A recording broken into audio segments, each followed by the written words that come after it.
Et avant de commencer, voilà, je vais juste rappeler un peu nos tables rondes, comme elles se passent, puisque maintenant, ça y est, hein, on commence à être rodé. On en est à la quatrième table ronde de l'Institut de l'entrepreneuriat. Donc, comme d'habitude, on commencera juste par enfin, une présentation des enjeux et des objectifs du sujet d'aujourd'hui. Puis, on présentera, Véronique Bouchard nous fera une mise en perspective, ou notamment les travaux de l'Institut sur le sujet en question. On passera ensuite au retour d'expérience sur le sujet, puisque comme vous le savez bien, on travaille évidemment sur les pratiques en cours et donc moment essentiel de la table ronde. On terminera par un mot de la fin de Véronique Bouchard sur le sujet et donc sur les learnings de la session. Et enfin, chacun pourra poser ses questions dans un moment de questions-réponses entre 30 et 20 minutes.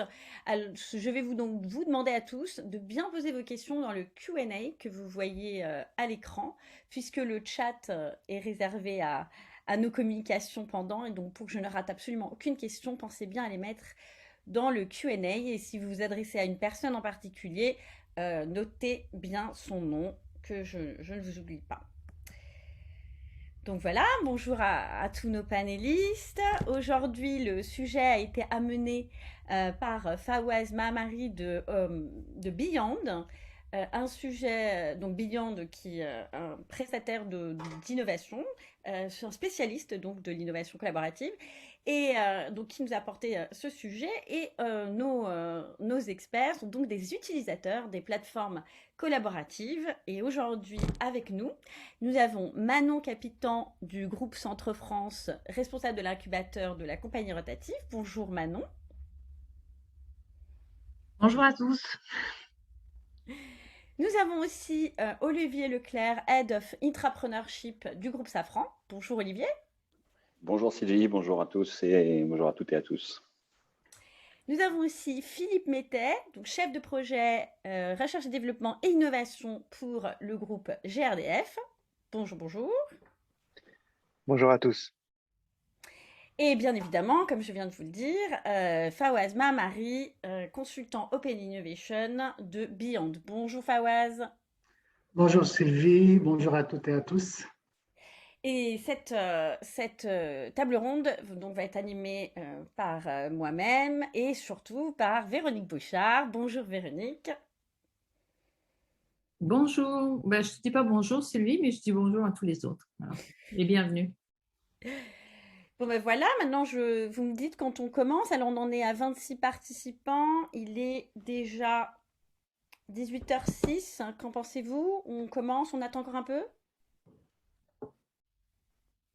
Je pense que nous pouvons commencer.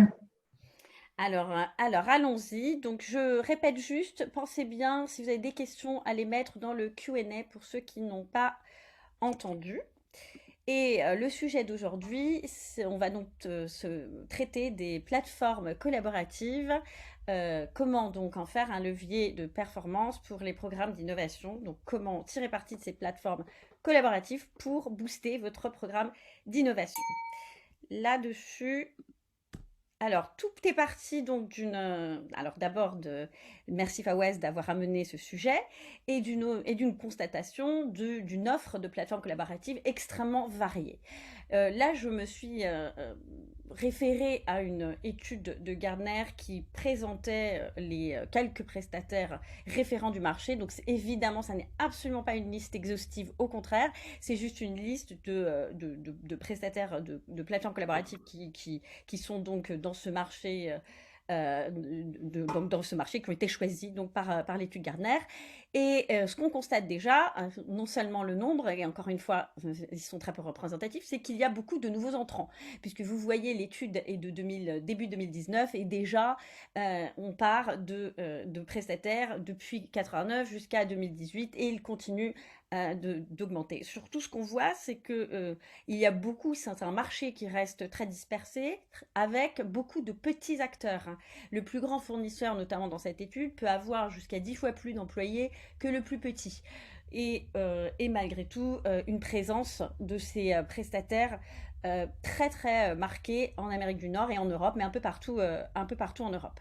Donc comme on le voit, des tailles très différentes et énormément d'entrants énormément d'entrants. Ensuite, là, je vous ai mis carrément un tableau de cette même étude. Je l'ai trouvé très intéressant parce qu'il vous montre que effectivement, ces plateformes sont de plus en plus sophistiquées. Il y a une grande richesse de fonctionnalités dans chacune de ces plateformes. Et comme vous pouvez le voir, je vous explique juste cet élément qui va tout clarifier. Donc, dans toutes les catégories, donc chaque fonctionnalité est dans un carré, et la taille du carré vous montre le nombre de fournisseurs qui ont cette fonctionnalité. Donc, qu'est-ce qu'on constate? Effectivement que la plupart des carrés ont à peu près la même taille, ce qui montre bien que une grande richesse de fonctionnalités, mais chez tous les fournisseurs. Et par ailleurs, le petit bleuté, qu'est-ce que c'est?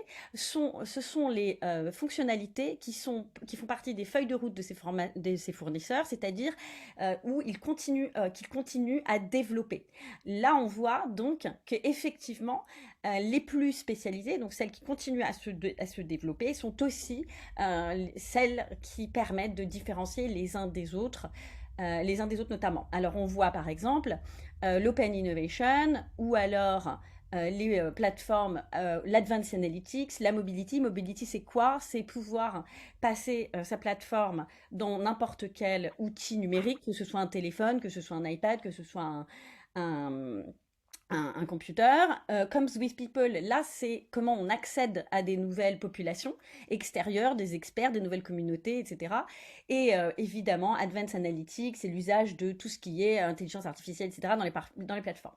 Donc, conclusion, qu'est-ce qu'on réalise? Oui, une grande richesse de fonctionnalités dans les plateformes, une capacité de base très similaire chez tous les fournisseurs autour de l'idéation, de la collaboration, des flux de travail et du reporting, et quelques fonctionnalités très spécialisées qui sont différenciantes parmi les prestataires. Du coup, c'est toute la problématique donc des entreprises, puisque bien évidemment, si elles veulent une plateforme collaborative, c'est pour en faire un levier de performance. Or, ce qu'on réalise, c'est effectivement qu'il y a dans les faits, dans les pratiques, beaucoup de problèmes d'utilisation. Parfois difficultés d'usage, parfois difficultés, pas très user-friendly, et du coup, certaines fonctionnalités ne sont pas utilisées ou mal, ou alors vont demander de grands investissements, en tout cas vont demander des formations préalables pour pouvoir être bien utilisées. Du coup, effectivement, ça engendre d'autres coûts, ce qui est problématique, notamment quand on veut faire de l'innovation frugale, et notamment un manque de souplesse. C'est donc pour ça qu'on est là et qu'on a parmi nous des utilisateurs qui vont donc nous aider tous à évidemment essayer de voir comment faire donc comment déjà bien choisir sa plateforme collaborative, comment faire pour s'en sortir parmi toute cette offre et en faire donc un levier de performance pour son programme d'innovation. Mais avant de passer à ces retours d'expérience, je passe la main à Véronique Bouchard qui va nous dire où on en est justement déjà de ce travail autour des plateformes. Véronique, c'est à toi. Oui, donc un petit rappel, cette table ronde est organisée par l'Institut de l'entrepreneuriat. Donc, certains d'entre vous le connaissent déjà, d'autres, vous le découvrez peut-être. Donc, la mission de l'Institut, c'est d'accélérer la professionnalisation des acteurs de l'entrepreneuriat et de favoriser des conditions favorables à leur succès. Donc, il y a 4 activités principales. Donc, une recherche lean en prise avec les pratiques intrapreneuriales, donc une recherche sur les pratiques, la formation et l'accompagnement des acteurs de l'entrepreneuriat, puisque je suis rattachée à AM Lyon, et puis le recueil, la diffusion de savoirs actualisés et actionnables. Donc, le webinaire, c'est une forme de diffusion des savoirs, mais on a aussi un site web qui est très riche où vous pouvez, à mon avis, trouver pas mal de choses intéressantes si l'entrepreneuriat vous intéresse. Et puis, l'animation d'une communauté engagée, la communauté des personnes qui s'intéressent à l'entrepreneuriat et qui sont disponibles pour co-créer du savoir et le partager. Voilà, ça, ce sont les principales activités de l'entrepreneuriat, de l'Institut. Je passe rapidement à la prochaine slide qui vous dit un petit peu pourquoi, comment l'Institut s'est intéressé au sujet des plateformes. Donc, dans mon cas, j'aime bien faire la grand-mère, puisque je suis déjà une grand-mère, et parler de choses qui se sont passées il y a un certain temps. Donc, en 2009, j'ai fait une étude de cas et j'ai en fait eu de longs entretiens avec Xavier Dagra qui avait monté un programme d'innovation employée qui s'appelait IDClick, qui a très très bien fonctionné et qui a eu des résultats spectaculaires puisqu'en 3 ans, donc ce dispositif a été monté pour la division Opération France de France Télécom Orange à l'époque. Donc en 3 ans, 84 000 idées ont été générées et évaluées, 24 000 participants ont participé, excusez-moi, et tout ça a abouti à 6 500 projets. Donc, on parle de masse énorme. En fait, presque 30% du personnel de la division a été impliqué dans cette démarche. Alors, il est clair que tout ça n'aurait pas été possible sans une exceptionnelle plateforme collaborative. Donc, excuse-moi. La plateforme collaborative, dans ce cas, c'est un vrai facteur clé de succès. Ce qui était un peu en dissonance avec ma propre expérience des plateformes collaboratives, puisque disons que je n'avais pas une très haute opinion, parce que chaque fois que j'ai essayé d'en utiliser une, ça n'avait pas très bien marché. Bon, ça, c'était quelque chose que j'avais in the back of the mind, mais après ça, il y a 2 ans, j'ai rencontré Ofer Attali et en discutant, mais il est ressorti que c'est lui, à l'époque, qui avait conçu cette plateforme et qu'il l'avait mise en œuvre. Donc, on a eu une longue discussion autour des plateformes et on a décidé de collaborer pour créer de la nouvelle connaissance autour des plateformes. Et puis, un petit peu après ça, un de mes étudiants a écrit une thèse. Cet étudiant, c'est Fawaz, et le sujet des plateformes est sorti. Et donc, on a continué à approfondir. Et voilà comment on en est arrivé là. Donc, on peut passer à la slide suivante. Donc ça, c'est la référence de l'article qui a été écrit en collaboration avec Thibaut Marc, qui travaille pour Humana, ou Ofer Attali, dont un des responsables est Ofer Attali. Donc cet article, il est disponible. Est-ce qu'éventuellement, vous pourriez le mettre en ligne, Sylvie ou Oui, on va mettre. Merci beaucoup, Emmanuel. Voilà, donc on a vraiment fait, on a hybridé en fait les connaissances pratiques de Humana et je dirais pas les connaissances théoriques, mais disons mes connaissances un peu plus consolidées sur ce qui fait le succès des programmes d'intrapreneuriat et comment finalement les plateformes pouvaient ou non répondre d'abord en quoi elles permettaient d'atteindre les bénéfices attendus des programmes d'intrapreneuriat et en quoi chaque levier de mise en œuvre de l'entrepreneuriat pouvait être pris en charge par les plateformes. Donc c'est un travail assez bien fait, on va dire, et assez intéressant. Et donc, juste une petite information. Donc, Humana a fait une étude qui va être présentée très prochainement, le 5 octobre, je crois. Alors, quelques données. Donc, 65 grandes entreprises ont été interviewées. 62% d'entre elles possédaient un programme d'entrepreneuriat ou étaient sur le point de le lancer. Et 55% possédaient une plateforme digitale dédiée à l'entrepreneuriat. Alors, il y a un biais, évidemment, puisqu'on parle de grandes entreprises. Donc, les grandes entreprises sont plus susceptibles de mettre en place une plateforme qu'une petite ou une moyenne entreprise. Voilà, on peut continuer. Voilà, l'autre aspect de nos recherches ou de notre exploration sur les plateformes, c'est la collaboration avec Fawaz, donc, qui a commencé par une thèse dans le cadre de son Executive MBA, qui s'est poursuivie par un article et qui est censé donner lieu très prochainement à un livre blanc qui sera un benchmark sur les plateformes collaboratives. Donc, ça me donne la possibilité de passer la parole à Fawaz, donc qui désormais fait partie d'un collectif qui se dédie à aider le processus d'innovation. Je te laisse parler, Fawaz, et présenter. Merci Véronique pour cette introduction. Donc, en effet, notre collaboration ne date pas d'hier et je suis ravi que ça continue aujourd'hui à travers mon activité au sein de Beyond. Et toujours, on continue à apprendre et on continue à partager du savoir. Donc, Beyond, qu'est-ce que c'est? C'est un jeune collectif né, comme beaucoup de belles initiatives, pendant le premier confinement de 2020. Donc, c'est un collectif jeune d'âge et d'esprit, mais on aime bien dire qu'il est riche d'un siècle d'expérience managériale, allant de la finance jusqu'à la stratégie commerciale et en passant par le marketing et la gestion de l'innovation. Aujourd'hui, nous accompagnons, peut-être on peut passer au slide. Hop, pardon, excusez-moi. Merci. Donc, aujourd'hui, nous accompagnons les entreprises dans des projets d'innovation et de transformation en boostant le collaboratif et l'intelligence collective. Donc, ça se traduit aujourd'hui par 3 axes d'activité. Comme on voit, le premier, c'est stimuler l'intelligence collective. C'est à travers la conception et la facilitation d'ateliers collaboratifs et de séminaires d'entreprise, que ce soit en distanciel ou en présentiel. Le deuxième axe, c'est d'accompagner la transformation des organisations en misant sur la collaboration, la responsabilisation et l'autonomie. Et le troisième, c'est booster l'open innovation, qu'elle soit interne ou externe, et accompagner la mise en place de dispositifs d'innovation adaptés.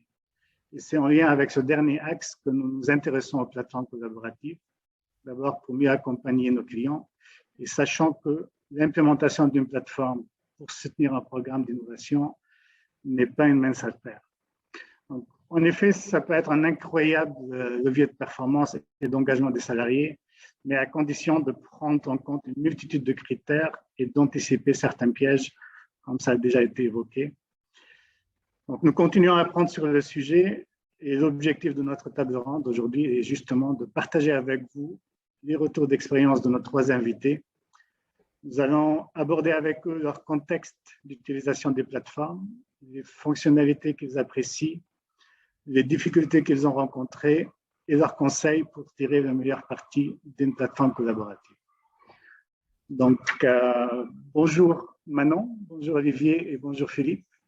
Merci encore d'avoir accepté de participer à cette table ronde. Pour bien situer le contexte, merci de vous présenter rapidement et de nous expliquer pour quel type de programme et comment utilisez-vous une plateforme aujourd'hui. Je propose de commencer avec Manon. Très bien. Bonjour à tous. Je suis ravie d'être là ce soir pour parler de plateforme d'innovation et de mon activité. Donc, je suis Manon Capitain. Je suis responsable de l'incubateur du groupe Centre France, qui est un groupe de presse quotidienne régionale qui se situe sur 15 départements du centre de la France, pour lequel on a 8 titres de presse.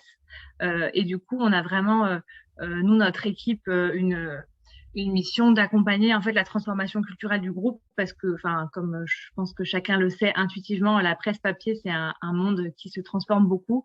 Donc, nous, on est là pour accompagner toute cette dynamique, notamment avec des leviers d'intelligence collective. Donc, moi, je m'occupe d'un des outils de la compagnie rotative, qui est l'incubateur. Et nous, on pense vraiment que pour nourrir la dynamique d'innovation en interne, il faut qu'on ait un pied à l'extérieur, un pied à l'extérieur. C'est pour ça que dans cet incubateur, on mêle des projets d'entrepreneurs médias et de services aux médias, mais aussi des projets d'intrapreneurs.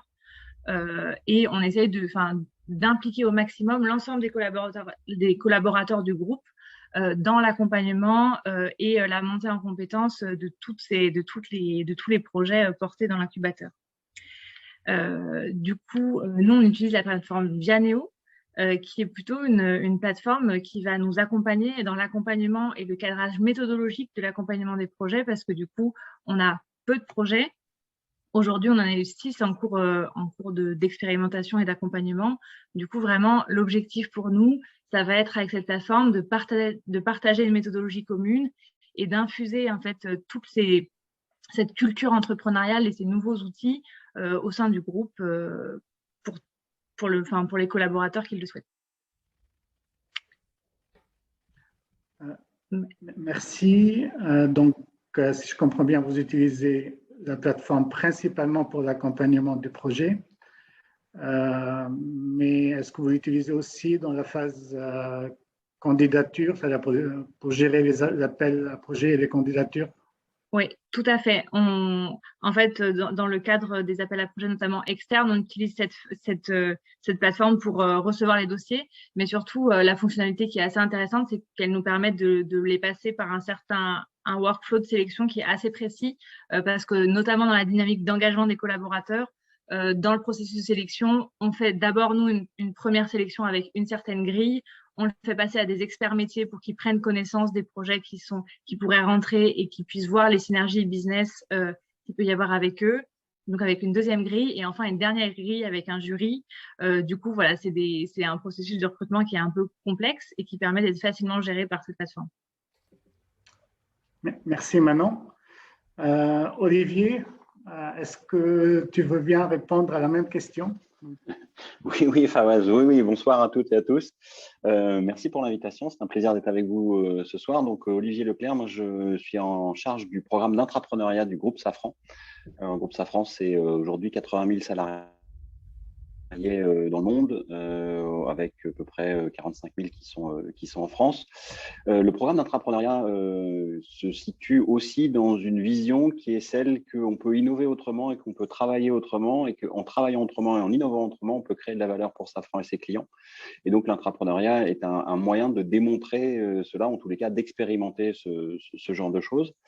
Et pour aller tout de suite dans le sujet, nous, on a choisi de prendre une plateforme qui est en fait la plateforme qui s'appelait My Crowd Company avant et qui s'appelle maintenant Humana, pour faire la collecte des propositions des salariés et donc aussi de permettre un échange et un enrichissement croisé des différentes propositions, puisqu'on a une phase d'appel à projet où effectivement, via la plateforme, tout le monde peut voir les commentaires de tout le monde et les propositions de tout le monde. Donc, l'idée, c'est d'avoir un enrichissement croisé de ces projets avant qu'ils puissent être extraits pour être, entre guillemets, évalués et sélectionnés.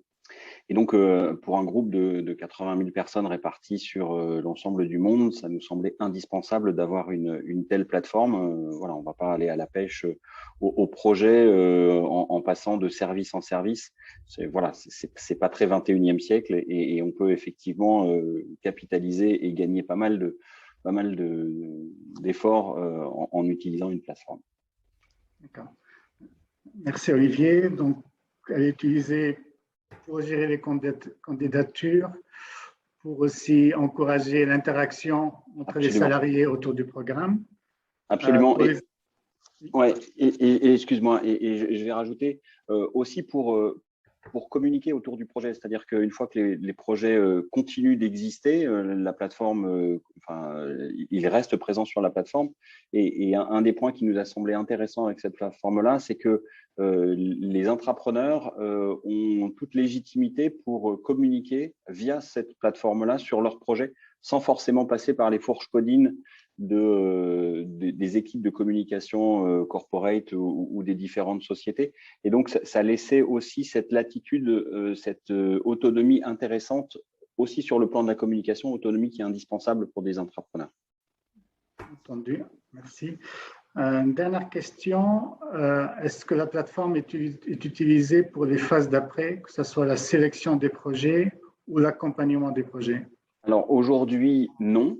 Néanmoins, c'est intéressant, il y a des fonctionnalités de like des idées, de j'apporte mon soutien à telle ou telle idée. Donc ça donne un élément de contextualisation du sujet, à quel point il est populaire, intéressant, soutenu par les collaborateurs en interne. C'est un élément d'entrée parmi d'autres pour les phases de sélection, mais on n'utilise pas la plateforme aujourd'hui pour cette phase-là. Entendu. Merci Olivier. Philippe? Alors, je vais essayer de me rappeler de la question de départ. Donc, te présenter rapidement ton entreprise, oui. Le programme pour lequel tu utilises une plateforme et pourquoi? Alors, en tout cas, encore merci pour cette invitation. Moi, Philippe Ettet, je travaille à la direction de la stratégie de GRDF.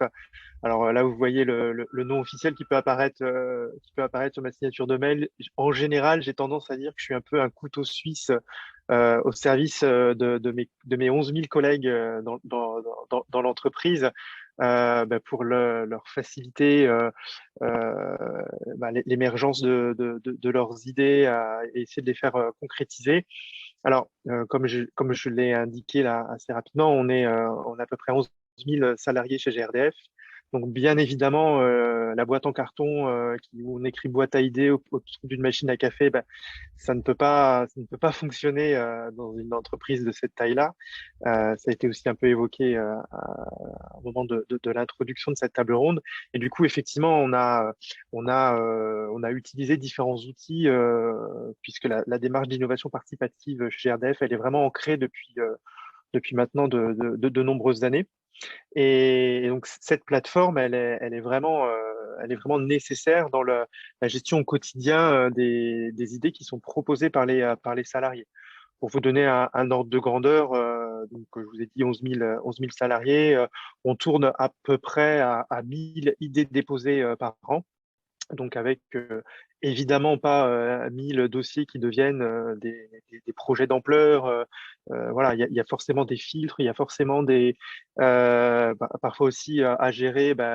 Cette idée, elle est sympa, on peut la développer, mais celle-ci, par contre, on va la laisser, on va la mettre de côté. Donc la plateforme, elle nous sert aussi à trier, à malaxer tout ce terreau qui nous est proposé par les salariés de GRDF.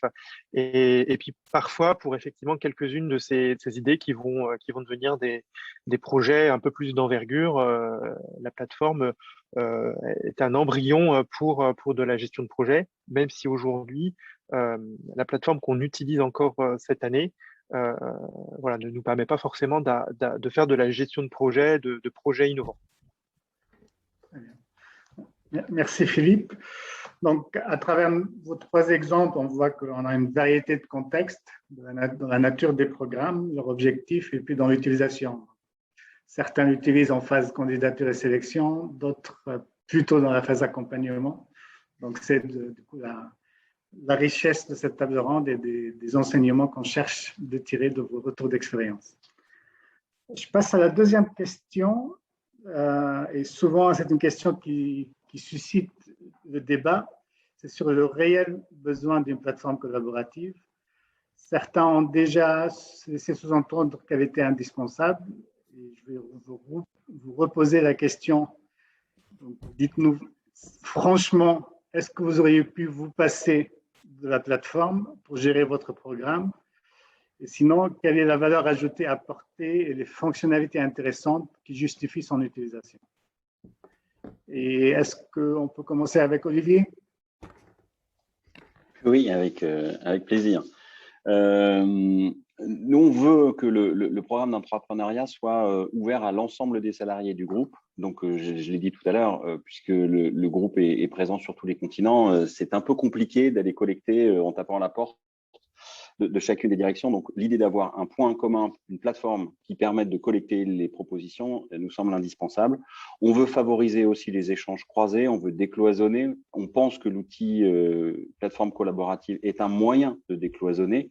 Je dis bien un moyen, c'est pas une fin en soi. Il faut qu'il y ait une intention et une exemplarité et un usage qui se crée. Mais voilà, pour nous, c'est un outil indispensable pour allumer le pipe, ouvrir le pipe des projets d'entrepreneuriat. Il y a des fonctionnalités aussi qui nous ont semblé très intéressantes au-delà de la collecte des idées.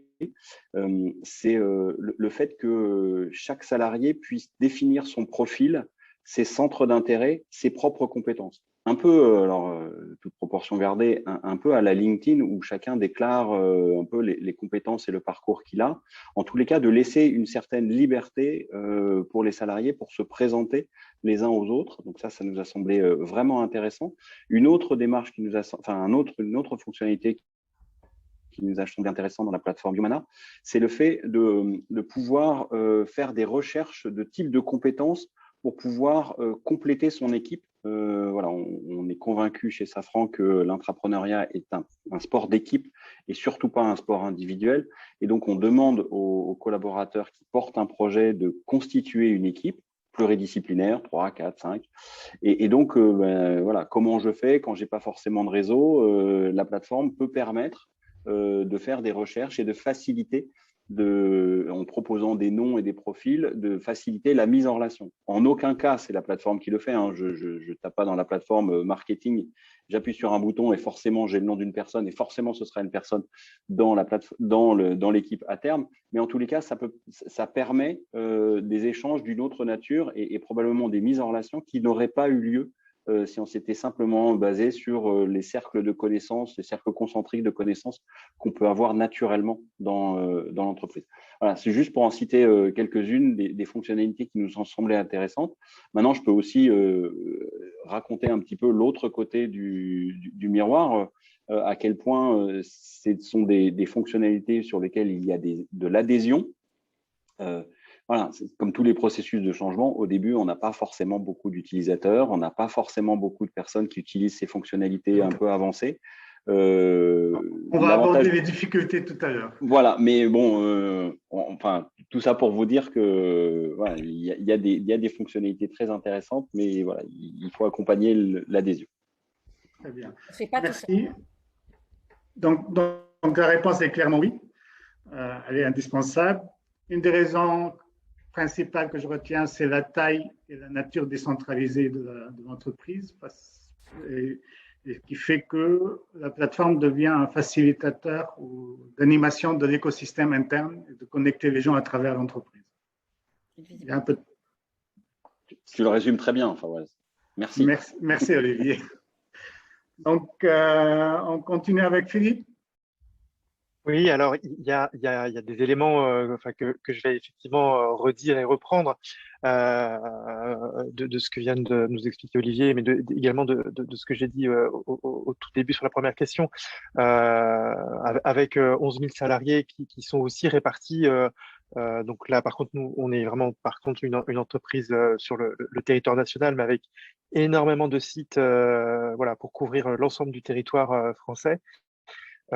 Évidemment, l'image que je prenais de la boîte à idées en carton déposée à côté de la machine à café, ce n'est pas gérable dans ce contexte-là. Et on a profité effectivement de différentes plateformes depuis plusieurs années qui nous ont permis effectivement de rapprocher aussi parfois des collaborateurs qui n'étaient pas sur les mêmes sites ou pas sur les mêmes métiers par ce type de fonctionnalité qu'a pu nous décrire également Olivier pour faire travailler aussi un certain nombre de collaborateurs de GRDF ensemble, alors que voilà, ils n'avaient pas forcément voilà, ils n'étaient pas forcément sur les mêmes territoires ou sur les mêmes métiers. Et puis, ce que je pourrais dire de plus par rapport à l'intervention d'Olivier, c'est quelque chose qu'on a remarqué au moment des confinements, en particulier le premier confinement, où je vous ai dit, on tournait à peu près à un volume de 1000 idées déposées chaque année. Et forcément, l'année 2020 a été particulière pour tout un tas de raisons, et elle a été aussi particulière pour nous dans le cadre de notre démarche d'innovation participative. Et on a constaté qu'il y a eu moins d'idées déposées sur notre plateforme collaborative de gestion de l'innovation participative. Mais finalement, on en était content parce qu'on a constaté aussi en même temps, et ça, je pense, aurait été beaucoup plus compliqué sans avoir ce type d'outils, ce type de plateforme collaborative.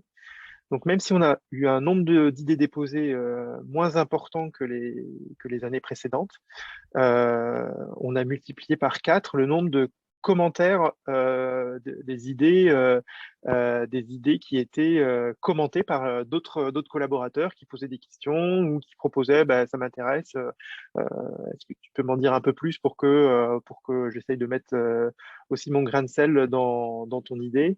Et ça, c'était quelque chose aussi qui a été possible parce qu'on utilisait une plateforme collaborative. Très bien. Merci Philippe. Donc, en effet, le contexte est assez similaire et la réponse, elle est oui pour à peu près les mêmes raisons, même si vous avez 2 programmes de nature différente. L'un, c'est clairement un programme d'intrapreneuriat avec un accompagnement bien structuré derrière, alors que ce que j'avais compris du programme chez GRDF, c'est plus les appels à idées dans une approche d'innovation participative. Et malgré ça, ça reste quand même bien structuré aussi que de notre côté. Par contre, effectivement, on a un accompagnement qui peut être un peu plus à la carte, parce qu'avec le volume d'idées, on peut, on essaye de ne faire émerger que quelques projets qui vont rentrer ensuite dans des processus très structurés et qu'on ne veut surtout pas mettre à l'ensemble des idées déposées. C'est ce que j'avais retenu en fait, la notion de à la carte. Merci. Donc, si on passe à Manon, elle a dit au début, donc le nombre de projets, il n'est pas le même, on n'est pas sur la même échelle. Donc, quelle est ta réponse à la question? Est-ce que vous auriez pu vous passer de la plateforme? Déjà, nous, au niveau, si on compare nos nombres de collaborateurs, nous, on est à 2000 et vraiment sur la partie sourcing des projets et des gens qui participent aux démarches d'innovation, en fait, c'est mes collègues qui animent ça, mais de manière déjà très événementielle, très présentielle. Enfin, on essaie vraiment de faire bouger les choses et d'animer cette dynamique d'innovation au plus près de nos collaborateurs en réel. On a aussi une plateforme plutôt de communication interne, en fait, où on peut réunir les communautés d'innovateurs, mais pour le coup, sur la plateforme que j'utilise moi au quotidien dans l'accompagnement des projets, l'enjeu, il n'est pas du tout le même. C'est un enjeu de cadrage méthodologique et d'accompagnement très opérationnel pour concrétiser l'émergence de projets avec des viabilités économiques et des intérêts. Du coup, moi, vu que j'accompagne 6 projets, clairement, la plateforme, elle n'est pas indispensable à la mission d'accompagnement de projet.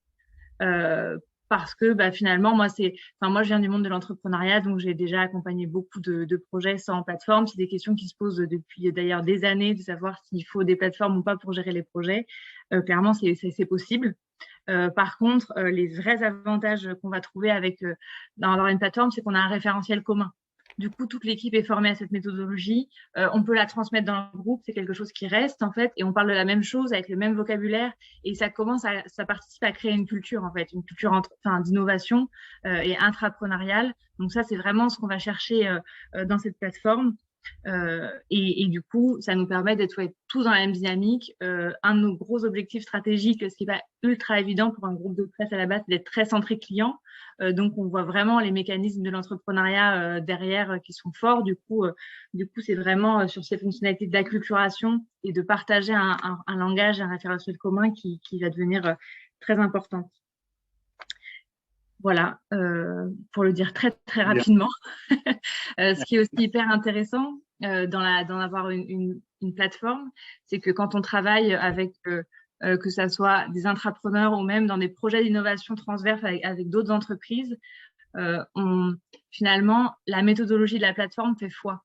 Il n'y a pas de débat d'idées sur est-ce qu'on fait plutôt sur une méthodologie lean, plutôt est-ce qu'on utilise des outils de scale model. Enfin, il n'y a pas vraiment il n'y a plus de débat de chapelle. On suit la méthode parce qu'il y a la plateforme et c'est pratique et on est dans un workflow bien défini et on sait où on va.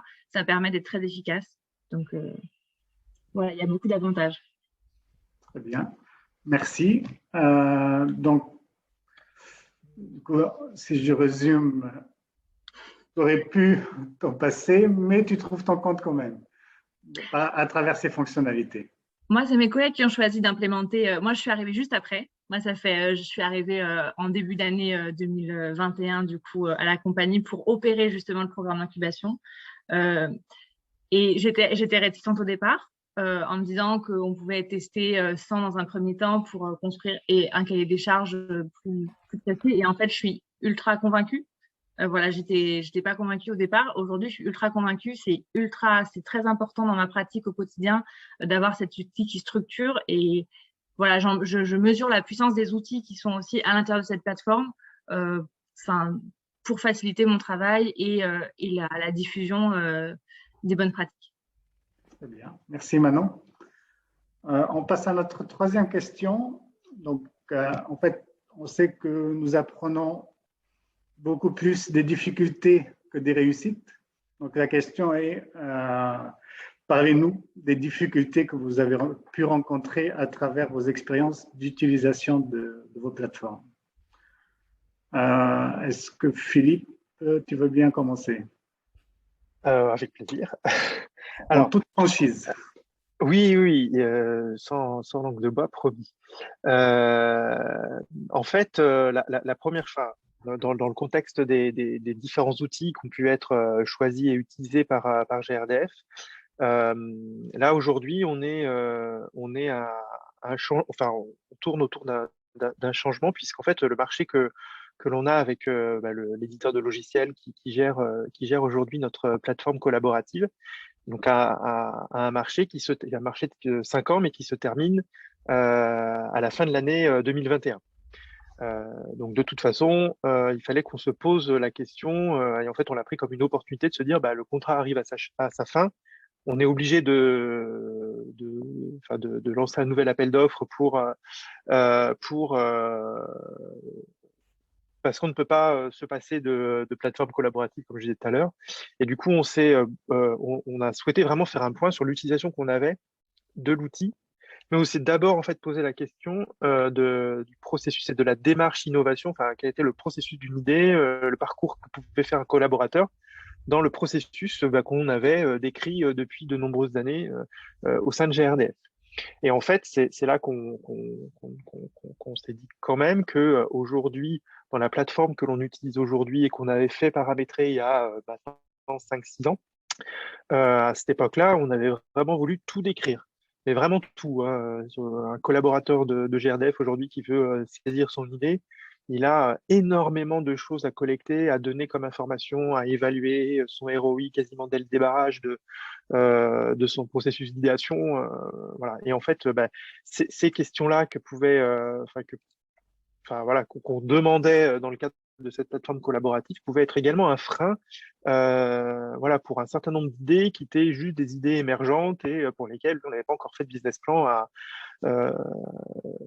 sur des modes projets qui n'aboutissent finalement que 5-10 fois par an, quoi. Et en fait, c'est vrai que quand on s'est remis dans la posture de l'utilisateur de la plateforme, c'est là qu'on a aussi pris conscience que le parcours que lui opérait dans dans ce parcours du combattant un petit peu qu'on lui demandait de faire, n'était pas facilitant. Voilà. Et du coup, c'est vrai que de l'appel d'offres qui a suivi après, c'était une vraie volonté de notre part en tant que maîtrise d'ouvrage de la démarche innovation chez GRDF, d'opérer un flux plus simple, des choses peut-être aussi plus frugales pour effectivement faciliter le parcours de l'utilisateur. Bien, merci Philippe. C'est en particulier une des difficultés principales, c'est la non-simplicité du parcours d'utilisateur. Voilà, mais qui n'était pas dû à la plateforme, mais qui était d'abord dû à la commande qui avait été faite à l'éditeur de logiciels de notre esprit, du parcours idéal d'une innovation chez GRDF. Et qu'aujourd'hui, on réinterroge aussi par cette opportunité d'un nouvel appel d'offres en se disant on a quand même des éditeurs de logiciels aujourd'hui qui proposent tout un tas de produits qui sont pris par plein d'autres entreprises. Donc, ce qu'ils proposent est forcément quand même éprouvé. En effet, tu fais bien de le préciser, c'est-à-dire que souvent, ce n'est pas une question de disponibilité des fonctionnalités dans les plateformes, mais c'est plutôt le paramétrage qu'on décide au début en travaillant avec telle ou telle plateforme. Oui, on l'a vu là sur une des premières slides, hein. En général, les éditeurs de logiciels proposent toutes les fonctionnalités possibles et imaginables. Et il y a 6 ans, en fait, on a dit on prend tout. Voilà. Entendu. Donc, merci Philippe. Manon, est-ce que, bien que tout à fait contente aujourd'hui de ta plateforme, est-ce qu'il y a des difficultés que tu peux partager? Alors, il n'y a pas des difficultés en soi. Par contre, il y a une barrière à l'entrée qui est forte, qui est qu'il faut être vraiment formé. Il y a une formation de 6 demi-journées pour pouvoir maîtriser la méthodologie, en fait. Donc, vraiment, c'est un investissement, alors qui n'est pas à faire par tous les collaborateurs, mais au moins par ceux qui animent, en fait, l'animation de cette plateforme. Donc, ça, pour le coup, c'est vrai que ce n'est pas évident, a priori, de rentrer dans cette méthodologie-là. Pour clarifier, c'est une formation indispensable pour les accompagnateurs. Oui, il y a une formation de base indispensable. Merci. Donc, voilà, ça peut être un frein. Bon, par contre, d'un autre côté, ça permet aussi que tout le monde soit sur la même longueur d'onde, qui est un des objectifs recherchés. Donc, bon, c'est un frein, mais c'est le revers de la médaille. Et une autre, alors, je dirais pas que c'est une difficulté, mais c'est quand même un caillou dans la chaussure, c'est que, en fait, la plateforme est assez peu customisable. Enfin, on la customise vraiment beaucoup, mais par contre, on ne peut pas mettre notre identité vraiment de marque sur la plateforme. Et du coup, nous, il y a un décalage de ton, parce que le ton de la compagnie rotative, il est très friendly. On utilise beaucoup d'émojis, on écrit en écriture inclusive et on tutoie les personnes. Voilà, du coup, dans un univers très friendly. Et Vianeo, c'est une méthode qui est très sérieuse, avec des labels, du vouvoiement. Et finalement, ça, c'est des choses qu'on ne peut pas paramétrer. Donc, parfois, pour ceux qui candidatent, qui déposent leur projet sur notre plateforme, il y a un petit… ils comprennent pas vraiment où ils sont et c'est pas très cohérent avec les gens qu'ils ont rencontrés ou avec notre site internet ou nos autres outils. Voilà. Intéressant. Merci Manon. On termine sur cette question avec toi, Olivier. Oui, j'avais commencé de l'aborder tout à l'heure. Non, je voudrais juste refaire un tout petit retour en arrière. On avait, pour le début du programme d'intrapreneuriat, une première plateforme qui faisait le suivi de projet. On l'a utilisé avec juste la fonctionnalité de collecte et elle ne nous semblait pas suffisante et pas suffisamment user-friendly, pour reprendre un mot bien anglo-saxon, pour les différents collaborateurs. Et c'est pour ça qu'on a changé, avec aussi cette idée d'avoir son profil et que chacun puisse déclarer ce qu'il aime faire et ce qu'il a envie de partager. Voilà, donc ça, c'est des éléments importants qui nous ont fait choisir à la troisième itération du programme d'intrapreneuriat de capitaliser, enfin plutôt d'investir sur une plateforme collaborative, celle de Humana. Parmi les difficultés qu'on a pu rencontrer, il y a la difficulté d'identification sur la plateforme. Voilà, quand on veut, je dirais, avoir son profil, s'identifier sur la plateforme, il faut rentrer un certain nombre de codes, un certain nombre de choses. Alors même si on est souvent en SSO, et là je passe les difficultés à l'implantation et à l'implémentation de la plateforme sur le SSO de l'entreprise. Chez Safran, c'est 15 sociétés différentes, il y a 15 DSI différentes, donc je ne vous fais pas un dessin, mais c'est pas toujours très très simple d'avoir toutes les sociétés qui ont le même SSO, même si on essaie de mutualiser les choses. Bon voilà, j'ai un peu bitché sur Safran, mais voilà, ça fait partie des petites difficultés. Il y a l'idée aussi de la barrière à l'entrée, de devoir déclarer son profil à la première utilisation. Et donc, on a eu pas mal d'utilisateurs qui étaient intéressés, qui ont cliqué une première fois, mais voilà, comme il fallait déclarer son profil, dire ce que j'aime pas, hop, je ferai ça un autre jour. Et finalement, ils ne le font pas tout de suite complètement un autre jour, voire ils ne le font pas. Donc, je pense qu'on a perdu quelques utilisateurs avec ça. Donc ça, c'est un premier point. Un deuxième point, c'est les fonctionnalités dont j'ai parlé tout à l'heure, qui sont quand même très nouvelles à l'intérieur de l'environnement Safran, hein, déclarer ce qu'on aime faire, choisir les projets, passer du temps sur des plateformes collaboratives à regarder les projets des uns des autres et les commenter. C'est vraiment quelque chose auquel on n'est pas habitué et pour lequel il y a peu d'incitation en interne. Donc, c'est vraiment un décalage avec la culture. Alors, c'est à la fois un inconvénient, c'est un truc qui n'a pas marché, et en même temps, pour que ça marche, à un moment donné, il faut quand même y aller. Donc, c'est le pari qu'on a fait. Donc, on verra saison 5, saison 4, saison 5, si effectivement le taux d'usage et de la plateforme en général et des fonctionnalités un peu avancées comme celle du profilage ou de la recherche de profils de compétences particulières va augmenter au cours du temps. Et le dernier point, c'est aussi lié à la culture, c'est à quel point on a des dirigeants qui jouent le jeu et qui participent à la conversation sur ces plateformes-là pour rendre cet outil-là légitime, l'usage de cet outil-là légitime et le temps que les collaborateurs y passent légitime. Donc ça, c'est un vrai travail d'exemplarité qui, pour moi, en tous les cas, dans le contexte de Safran, est quelque chose à ne pas sous-estimer du tout. D'accord, donc c'est un intéressant comme dernier point, parce qu'on parle d'un des leviers de l'intrapreneuriat, qui est l'implication de la direction, du top management. Et la plateforme ne dispense pas de cette application. Donc, même à travers une plateforme, on a besoin qu'il se montre. En tous les cas, pour légitimer l'usage, là, le top management chez Safran est très engagé derrière le programme d'entrepreneuriat. On avait encore une finale de la saison 3 hier où, en fait, on avait les 3/4 des membres du COMEX du groupe qui étaient là et qui ont passé une demi-journée à écouter les projets et à décider et à orienter. Donc, de ce point de vue-là, il n'y a aucun doute qu'il y a un engagement. Maintenant, pas vraiment une culture, pas vraiment une culture d'usage de plateformes collaboratives, de mettre un commentaire, de dire, voilà, ce genre de choses. Et même, ça va au-delà de la plateforme collaborative dédiée à l'intrapreneuriat. C'est même quelque chose qui est assez absent. On a un réseau social d'entreprise qui, pour le coup, est moribond, parce qu'en fait, c'est pas complètement légitimé et pertinent vu du management d'utiliser ce type d'outil. Bien, merci Olivier. Je vois que la montre tourne. On va passer à la dernière question et qui est un peu le cœur du sujet. C'est-à-dire aujourd'hui, riche de votre expérience à travers, donc, on a appris de vos difficultés, on a appris sur ce que vous appréciez dans vos plateformes. Mais aujourd'hui, qu'est-ce que vous pouvez donner comme conseil aux managers qui cherchent une plateforme pour leur programme? Qu'est-ce qu'ils doivent anticiper pour tirer donc la meilleure partie d'une plateforme collaborative? Donc, peut-être Philippe, si tu veux bien.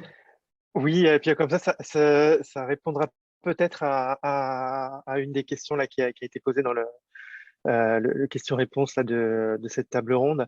En fait, donc, je l'ai évoqué, hein, le marché que l'on a aujourd'hui avec un éditeur de logiciels est aujourd'hui, c'est la fin de ce marché-là puisqu'il se termine pour la fin d'année. Et du coup, effectivement, comme on est une entreprise qui est assujettie au code des marchés publics, ou assimilée, donc on a dû faire un appel d'offres européen pour le renouvellement de ce marché, pour remettre en concurrence le marché que l'on avait depuis plusieurs années avec cet éditeur de logiciels. Et du coup, la première chose, la bonne pratique effectivement que je voulais évoquer, c'était de prendre des choses très très en amont. Parce que en fait, avant la fin du contrat, on a presque commencé à travailler dans les premiers benchmarks. Il y a déjà plus d'un an en fait, donc c'est un temps qui est quand même nécessaire. D'abord pour benchmarker et se faire aussi des idées de qu'est-ce qu'il y a sur le marché avant de lancer un appel d'offres, et d'autant plus que pour nous c'était un appel d'offres européen, donc ça prend encore plus de temps. Et du coup, c'est aussi pour ça que j'ai pris la précaution de ne citer aucun éditeur de logiciel, puisque même si aujourd'hui l'attribution de ce marché a été faite, elle est peut-être même publiée, mais là je suis pas connecté tous les matins au journal officiel de l'Union européenne, mais voilà, c'est pour ça aussi que j'ai pris la précaution de ne citer aucun nom d'éditeur de logiciel. Voilà, mais en tout cas, le premier conseil, c'est effectivement choisir une plateforme collaborative, ça prend du temps, il faut prendre le temps. Et puis, dans notre appel d'offres qu'on a fait et qu'on a vécu pendant de nombreux mois chez GRDF, on n'a pas choisi tout seul avec mon collègue qui s'occupe aussi d'innovation à la direction de la stratégie dans notre coin, dans un bureau, avec des soutenances commerciales. On a aussi pris le parti de demander, alors c'était quand même plutôt à la fin de l'appel d'offres, quand le choix des soumissionnaires est de plus en plus réduit, mais on a fait vraiment le choix de demander à quelques soumissionnaires en fin d'appel d'offres de nous mettre à disposition pour une période assez courte leur plateforme en version standard, voilà, donnez-nous des accès pour qu'on puisse impliquer un certain nombre de salariés qui sont des ambassadeurs, des utilisateurs fréquents de la plateforme existante, voilà, et qui nous ont dit cette fonctionnalité j'aime bien, ça j'aime moins bien, ça manque, ça c'est génial. Et en fait, ça nous a permis déjà de nous rassurer sur le choix qu'on allait faire et puis conforter aussi la posture à prendre par rapport aux différents soumissionnaires. Et puis, c'est aussi l'embryon du démarrage de la conduite du changement qu'on aura forcément à mener moment de ce nouveau marché, parce que ce sont les salariés ambassadeurs qui nous ont, qui vont nous aider aussi au quotidien à porter la bonne parole et à aussi conseiller un certain nombre de leurs collègues pour la conduite du changement. Merci Philippe. En effet, c'est le vocabulaire que j'ai retenu et que je voulais reprendre. Donc, c'est bien de rappeler que l'adoption d'une plateforme, comme souvent l'adoption de solutions digitales, nécessite un vrai travail de conduite de changement pour que ça marche.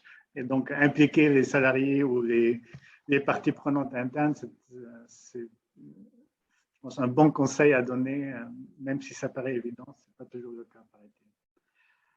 Merci Philippe. Olivier, quels sont vos conseils à nos auditeurs?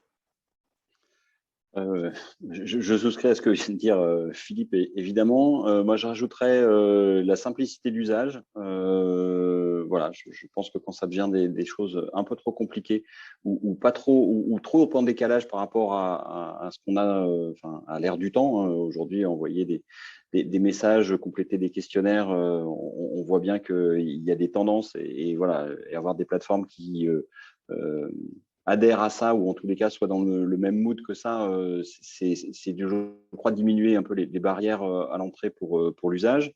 Il y a l'idée de communiquer sur ces plateformes-là et sur l'usage de ces nouveaux outils. Voilà, s'ils ne sont pas connus, ils ne seront pas adoptés, c'est une évidence. Et c'est pas parce qu'on aura trop bien communiqué qu'ils seront adoptés, c'est encore une autre évidence. L'idée de tester aussi, je trouve ça indispensable, et on l'a fait aussi. Beaucoup d'éditeurs de logiciels aujourd'hui proposent, prenez en main, testez-le pendant quelques temps et vous verrez. Dans les dimensions un peu techniques, j'en ai parlé tout à l'heure, c'est ne pas négliger les dimensions adaptation au système d'information de l'entreprise ou des groupes. Voilà.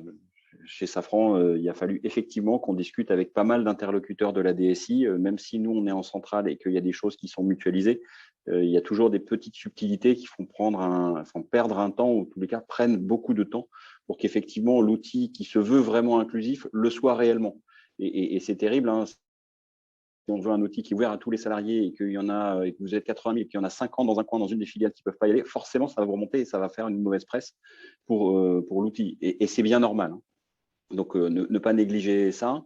L'importance aussi de la directive RGPD, ça peut mettre un certain temps, et ça peut, en tous les cas, il faut prendre le temps de bien le faire et de bien le remplir. Alors, les éditeurs de logiciels, en tous les cas, chez Humana, nous ont pas mal aidé là-dessus. Néanmoins, il faut quand même qu'il y ait une adaptation entre ce que l'outil fait et la politique RGPD qui est mise en place à l'intérieur du groupe. Et de temps en temps, il y a des petites… voilà, il faut arriver à discuter. On arrive toujours à trouver des solutions, mais ça prend un petit peu de temps. Voilà ce que je pourrais donner comme type de conseil. Et après, comme pour tout, hein, c'est un outil de changement. En tous les cas, dans le cadre de l'intrapreneuriat chez Safran, c'est un outil de conduite de changement. La conduite des usages pour conduire le changement est aussi quelque chose d'important. Et donc, il faut vraiment arriver à se placer sur du temps long. Et je crois que voilà, mais quand on fait le choix d'une plateforme, c'est pas pour en changer dans 6 mois ou dans un an. Voilà, c'est des choses qui prennent forcément du temps. Donc, se placer sur des horizons de 2, 3, 4, 5 ans, ça me semble important. Très bien, merci Olivier. Donc, j'ai retenu quelques vocabulaires: simplicité, communication, et donc les parties prenantes aussi, donc qu'ils soient DSI ou responsables RGPD. Donc, il ne faut pas oublier, ça prend du temps. Merci pour tes conseils. Manon, on clôture avec toi. Moi aussi, je rejoins parfaitement Olivier et Philippe sur les constats, de prendre son temps, de bien poser la question de son besoin pour trouver vraiment l'outil, prendre son temps pour choisir son outil. Moi, je crois aussi beaucoup au fonctionnement en itération. Si au départ, on a un premier besoin, vraiment le tester sur celui-là et puis aller peut-être sur des fonctionnalités, mais commencer simple pour étoffer ensuite, parce que enfin voilà, la conduite du changement aussi, ça nécessite que tout le monde comprenne. Donc si on démarre avec quelque chose de trop compliqué ou complexe, parfois on en perd certains, et c'est vraiment pas le but. Donc vraiment commencer simplement. Ne pas tout attendre de la plateforme non plus, parce que ça reste un outil en fait au service d'une stratégie qui est pilotée par des humains, de la culturation. Donc voilà, ne pas tout attendre de la plateforme, c'est juste un outil stratégique au service de ce que vous voulez conduire. Donc voilà. Et un dernier point, nous on est hyper contents d'avoir une relation d'une flexibilité énorme avec les équipes de la plateforme, et je pense que ça c'est hyper important.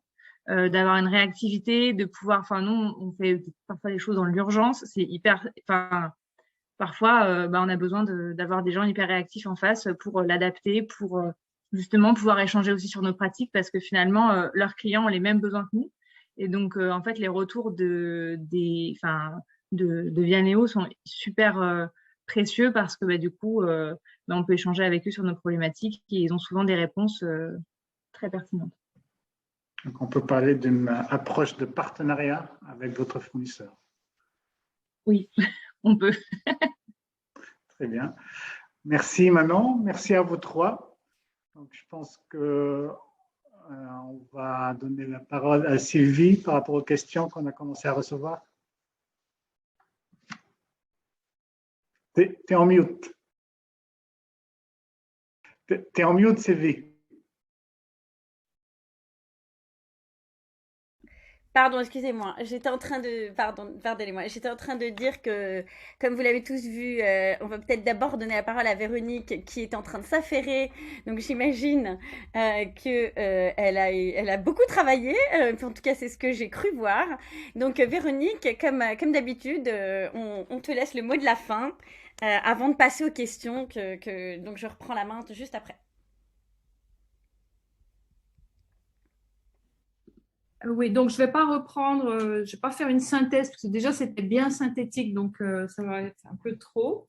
Je vais peut-être juste souligner quelques points pour moi d'étonnement qui m'ont frappé. Donc, bon, c'est clair que dès qu'on a affaire à des gros volumes, la plateforme devient indispensable.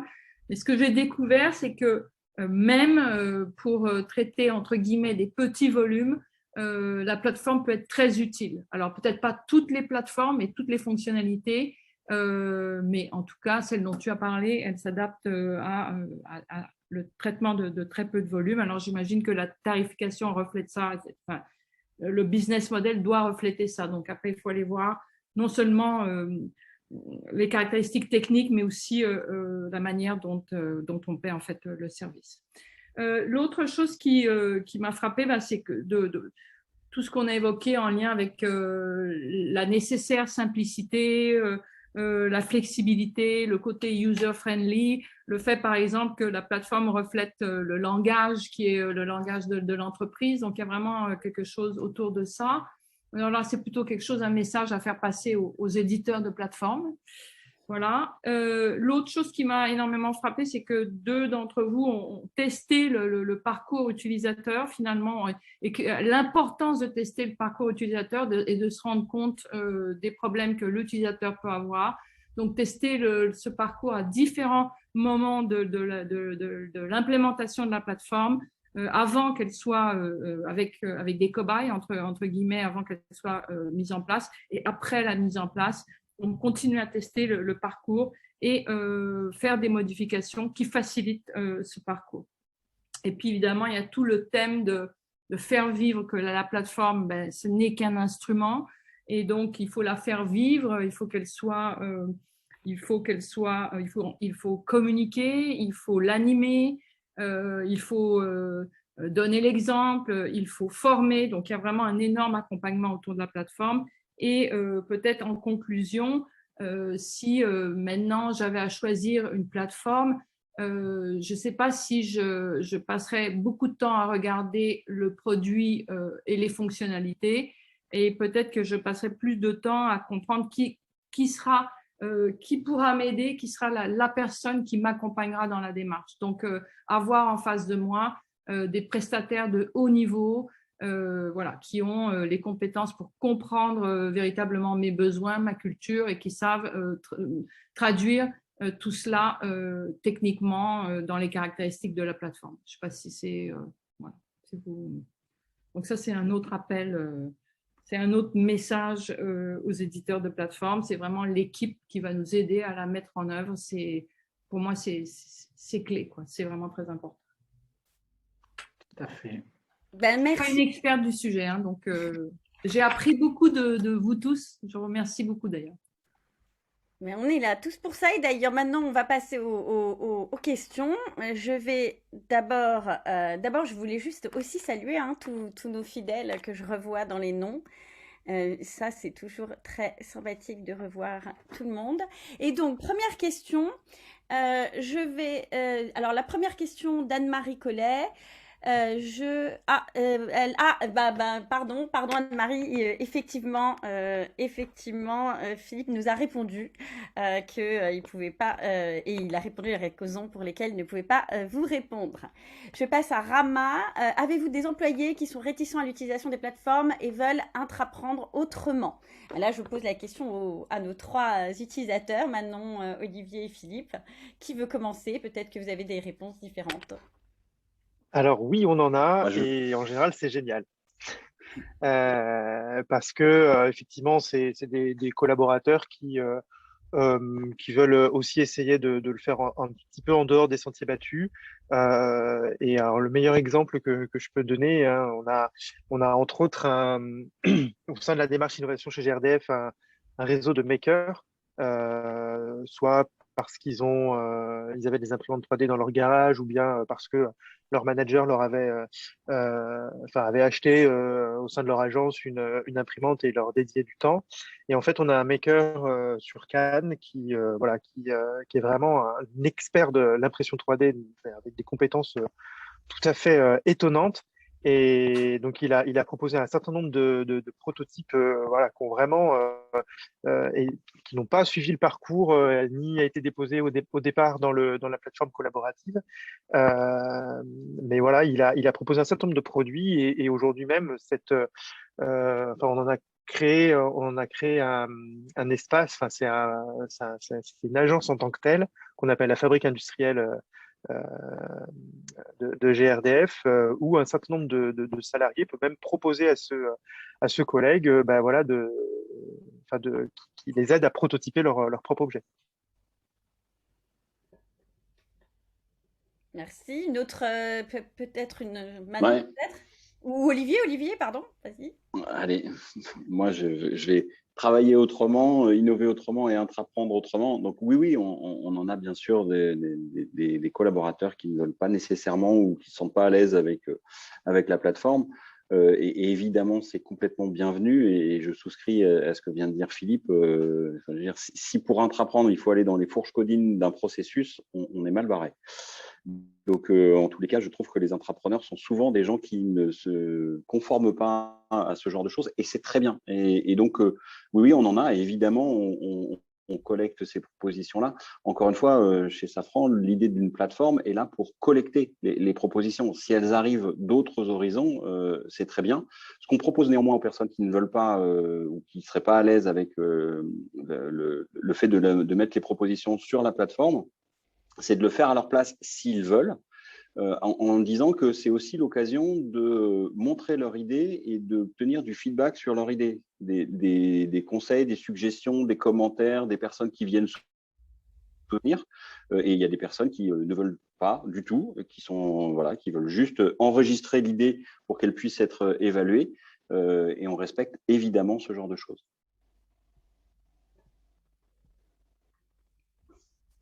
Manon, peut-être?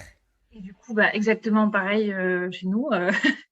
Heureusement qu'on n'a pas l'apanage de l'innovation et que tout le monde peut peut contribuer à créer de la valeur partout dans le groupe. Donc non, pas du tout. Après, nous, on est là vraiment pour faciliter la démarche s'il y a des besoins. Par contre, si le besoin ne se fait pas sentir, finalement, l'objectif, c'est que des projets naissent et vivent, que ce soit par nous ou à côté de nous, peu importe. Merci à vous trois. Alors, on n'a plus de questions pour l'instant. Est-ce que peut-être nous avons d'autres questions? Je la redemande, je vois. Alors, ou vous avez été super, super clair, ou alors ils ont tout le monde a tout le monde a bien compris. A priori, on va attendre encore un tout petit peu. J'en profite juste, vu qu'on attend de voir s'il y a encore une petite question. J'en profite juste pour vous dire qu'évidemment, un des rôles de l'Institut est aussi d'animer la communauté des acteurs donc de l'entrepreneuriat. Et donc, du coup, on voulait effectivement annoncer que Humana a fait un baromètre sur l'entrepreneuriat. Donc, Véronique en a déjà parlé, où ils ont interrogé 65 entreprises. Et donc, les résultats vont être dévoilés le 5 octobre prochain. Donc, allez sur leur page LinkedIn ou leur site pour vous inscrire si vous souhaitez y participer, puisqu'ils notamment donnent leur baromètre et ils le diffusent à ce moment-là et ils vous donneront un exemplaire. Aussi, si vous souhaitez, si vous avez d'autres questions, ou si vous souhaitez, comme l'a fait Fawaz, proposer un sujet sur lequel nous allons réfléchir et ramener aussi des intervenants pour réfléchir tous ensemble, n'hésitez pas à nous envoyer un mail d'abord, institut-entrepreneuriat@em-lyon.com, ou alors allez juste sur le site. Vous pouvez évidemment communiquer avec nous sur le site ou encore LinkedIn, c'est merveilleux, nous avons plein de moyens d'interchanger tous ensemble. Et bien évidemment, nous avons communiqué sur LinkedIn tous les sujets. Vous avez des liens aussi vers Manon, Philippe et Olivier, si jamais vous avez des questions à leur poser par ailleurs. Et il y a deux questions qui se posent. Ah, je retourne donc. Superbe, deux questions arrivent. Donc, Florian Roch nous demande, on dirait que les plateformes n'arrivent pas finalement à mobiliser une communauté innovation au quotidien. Comment l'expliquez-vous et comment y remédier?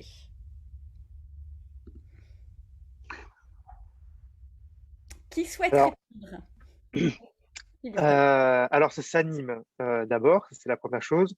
Et quand on arrive à l'animer, des fois avec 3 petits bouts de ficelle, ça permet quand même de faire s'engager un certain nombre de collaborateurs. Donc, la plateforme en tant que telle, c'est jamais une solution miracle. Donc, c'est parce qu'il y a un community management qui est derrière que on facilite les interactions aussi entre les salariés. Il peut y avoir des fonctionnalités qui sont facilitatrices de la prise de contact avec des collègues qu'on ne connaît pas. Mais de toute façon, il faut toujours qu'il y ait de l'humain quand même derrière et faire du community management sur une communauté innovation au sein d'une entreprise, c'est nécessaire pour qu'il y ait de l'engagement des collaborateurs. Voilà, mais enfin, on l'a dit à plusieurs reprises, ce n'est qu'un outil finalement et ça ne peut pas tout faire. Voilà. Par contre, je reviens sur l'exemple que je vous disais peut-être au tout début, l'effet du confinement pour notre démarche innovation interne chez GRDF, ça a été peut-être moins de dépôt d'idées, mais beaucoup plus d'interaction, parce qu'on a aussi animé les choses différemment. Avez-vous quelque chose à ajouter, Manon et Olivier, ou pas? Mais enfin, même chose, oui, enfin, effectivement, les plateformes, c'est des outils, ça n'arrive pas à mobiliser. Enfin, il n'y a que les humains qui mobilisent. Enfin, moi, j'en suis persuadée. Et du coup, le remède, c'est l'humain et d'avoir des équipes dédiées, passionnées et qui vont prêcher, comme disait tout à l'heure, je ne sais plus si c'était Philippe ou Olivier, mais prêcher la bonne parole et embarquer les collaborateurs dans la dynamique. Mais c'est sûr que c'est un travail d'humain avant tout. Merci Florian pour la question. J'ai pas beaucoup mieux non plus. Voilà, c'est un outil et ça dépend de la sincérité de la démarche d'innovation et ça dépend vraiment de la sincérité de la démarche d'innovation. Parfois, on peut en douter. Est-ce qu'on a vraiment envie que les collaborateurs proposent quelque chose? Est-ce qu'on a vraiment envie que ça transforme? Parce que ça bouscule. Si on parle d'innovation, c'est de l'impertinence et cette impertinence-là, il faut arriver à rassurer, à créer le cadre de confiance pour qu'elle arrive à s'exprimer. et ne pas être et gérer la frustration du fait que tout ne va pas se transformer et que tout ne va pas révolutionner et que parfois on a en face des décisionnaires qui vont prendre une décision un peu à l'emporte-pièce alors qu'on pourrait et qu'on sent qu'on a le potentiel pour faire les choses. Pardon, c'était ma petite note, pas forcément toujours très positive de la gestion de l'innovation dans les grandes organisations. Merci. Alors maintenant, je pense que là, on rentre plus dans du précis, puisque Sébastien Fraissinet nous demande comment portez-vous la plateforme à la connaissance des salariés. J'imagine qu'il demande des outils particuliers de communication. Je ne sais pas qui veut répondre à Sébastien. Alors, du coup, on va continuer le tour de table dans le même sens. Après, côté GRDF, on utilise beaucoup de choses, enfin des méthodes liées au community management. Donc, on a un réseau social interne qui nous permet aussi de faire beaucoup de buzz et de bruit autour des idées qui peuvent être déposées. Et on a aussi investi un certain nombre d'outils qui sont, d'outils de médias qui sont très intéressants, en tout cas dans notre activité, puisqu'on réalise donc au sein de GRDF, il y a un podcast radio qui est édité tous les matins de 15-20 minutes donc à l'attention des collaborateurs, puisque au sein de GRDF, on a la plus grande partie de la population qui est quasiment tous les jours dans leur voiture sur les routes pour aller faire les interventions chez les clients. Donc c'est un média qui marche très bien, c'est un média interne, et du coup on a un certain nombre de temps forts pour lesquels on parle d'innovation au sein de notre radio interne, et également on produit beaucoup de podcasts qui est mis à disposition sur le réseau social interne, mais à chaque fois que l'on fasse une chronique, pardon, ou que l'on édite un podcast, on ne parle pas des innovations, mais on parle des innovateurs, enfin, des salariés de GRDF qui ont une idée, parfois qui plante, ou des idées qui germent, mais en tout cas, on parle des gens qui innovent au sein de GRDF. Et ça, en général, après, on fait le petit renvoi vers la plateforme. Si vous voulez en savoir plus, allez voir sur notre outil. Et ça, c'est un média qui marche très bien chez GRDF. Chez Safran, peut-être, Olivier? C'est-à-dire pas mieux. Non, mais oui, on communique de différentes façons et avec les outils que le groupe utilise classiquement. C'est vrai que d'avoir des témoignages, de raconter un certain nombre de parcours, d'incarner ce qui s'est passé, permet effectivement de susciter une forme d'envie et du coup un intérêt pour les outils qui permettent de collecter des propositions et voilà. Donc ça, c'est effectivement quelque chose qui fonctionne bien pourvu qu'effectivement on ait déjà des cas et donc ça, c'est plutôt en régime un peu établi. Après, initialement, comme on n'a pas encore beaucoup d'histoires à raconter, c'est un peu la surcommunication, venez tester l'outil, des QR codes partout ou des petits flyers. Et effectivement, c'est pas forcément très, très moderne. En tous les cas, chez Safran, par la dimension réseau social, ça n'a pas trop bien marché. Donc, on a été sur des canaux très traditionnels. Et nous, de notre côté, on ne communique pas du tout sur la plateforme. La plateforme, c'est vraiment en tout cas, pas auprès des collaborateurs, c'est vraiment un outil. Sur lesquels, quand ils ont une démarche d'innovation et ils ont un projet et ils ont une idée à apporter et ils rentrent dans le cadre de notre accompagnement, on va utiliser cet outil comme on propose de travailler avec lui de manière très naturelle. Voilà, donc on l'intègre comme ça, comme vraiment un outil supplémentaire intégré complètement à nos autres travaux classiques comme notre réseau social interne. Voilà, donc nous, on ne communique pas sur la plateforme, mais plutôt sur le fait de venir à notre rencontre pour partager en vrai sur les projets. Alors, dernière question. Là, je pense que vous allez peut-être m'aider, puisque alors c'est Dan Nguyen qui demande si vous avez un avis sur 3DX de Dassault Systèmes, qui est une plateforme très outillée. Et est-ce encore une plateforme collaborative ou autre chose? Alors, pardonnez-moi, mais moi, je ne connais pas 3DX de Dassault Systèmes, et peut-être que vous, oui. Alors, je vous laisse. Philippe, j'ai commencé pour dire pour dire que je n'ai aucune idée de ce que c'est cette plateforme. Du coup, je vais vous laisser la parole. Pareil. je passe mon tour. Moi, j'ai pas d'avis non plus. J'ai pas d'avis non plus. Ah Voilà, ouais, c'est peut-être. C'est pas sorti dans notre scan, donc probablement c'est resté un outil interne, mais je prends note Non, non. et j'essaie de les contacter dans le cadre de notre benchmark pour le déployer. Non, non, non, c'est une plateforme vendue par Dassault Systèmes qui intègre vraiment beaucoup de choses. Voilà, donc elle est multi-activité, mais franchement, je ne la connais pas, donc je ne peux pas. Enfin, voilà, j'ai pas d'avis dessus. Entendu. Mais en tout cas, donc tu étais le mieux informé là-dessus. Merci Olivier. Mais peut-être que Dana veut peut-être préciser sa question, ou peut-être il a un point particulier, je ne sais pas. Il y a Florian qui a répondu, qu'il connaît un peu apparemment. Florian nous dit donc, c'est surtout une plateforme de cycle de vie. Cycle de vie de projet d'innovation peut-être, ou d'idées d'innovation. Ça n'éclaire pas énormément là, mais peut-être. On va creuser le sujet. Voilà, on va creuser. Sinon, si vous voulez préciser, allez-y. On a encore cycle de vie produit, conception. OK. Ok, bon, bah, si nous n'avons pas de questions, on va se dire au revoir doucement. Et merci à tous. J'en profite pour remercier nos invités pour le temps qu'ils ont passé et pour remercier Sylvie et Véronique et l'Institut donc, pour toutes ces opportunités de partage de savoir. Ça fait toujours plaisir. Merci. Merci à toi, Fawaz, d'avoir porté et apporté le sujet, si je peux me permettre.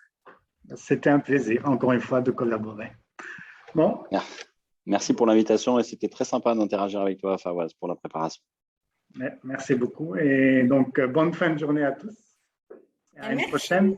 Et encore une fois, si vous avez d'autres sujets, n'hésitez pas à nous contacter sur le site ou sur LinkedIn pour tous ces sujets. Et je tiens quand même à dire à répéter qu'il y aura un livre blanc suite à cette conférence où on retrouvera donc tout le monde. Et vous retrouvez le webinaire, la vidéo et la présentation sur le site de l'Institut de l'entrepreneuriat.